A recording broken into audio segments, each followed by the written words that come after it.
Welcome to day 1 of my tour. তো এই দিনকে আমরা বাড়ি থেকে গাড়ি বুক করে বেরিয়ে গেছিলাম হাওড়া স্টেশনের পথে। সেখানে গিয়ে আমাদের অমৃতসর মেলের একটা ট্রেন ছিল, তো সেটা ছিল 7:20-তে। তার আগে একটু খিদে পাচ্ছিলো বলে আমরা পাশের একটা মিয়ামরা থেকে কিছু একটু খেয়ে নিলাম।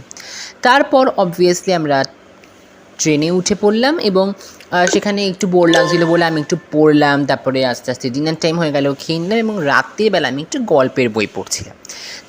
পরের দিন সকাল হলো। এবার আমাদের এই ট্রেন জার্নিটা না পুরো 2 দিনের, তো অনেকটা লং। তো মানে বারাণসীর ওপর দিয়ে গেছে, কাশির ওপর দিয়ে গেছে, বিয়াসের ওপর দিয়ে গেছে, খুব সুন্দর ভিউ তো পেয়েছি। অ্যাট লাস্ট আমরা পৌঁছে গেলাম আমাদের ডেস্টিনেশন অমৃতসর পাঞ্জাব। সেখানে গিয়ে সেখান থেকে একটা ওই অটো মতো টাইপের ধরে সেখান থেকে আমরা চলে গেলাম সোজা আমাদের হোটেলে পৌঁছে খুব সুন্দর, মানে ওখানে রাস্তাঘাটও খুব সুন্দর, খুব পরিষ্কার সব কিছু, খুব দেখে ভাল লাগছিলো। এবং একটা সময় তো বিশ্বাসই হচ্ছিল না যে আমি অমৃতসর পাঞ্জাবে এসেছি। খুব ভাল লাগলো। এরপরে কী করলাম সেটা জানাবো পার্ট 2-তে। তোমরা কিন্তু অবশ্যই লাইক, সাবস্ক্রাইব আর ফলো করে দিও।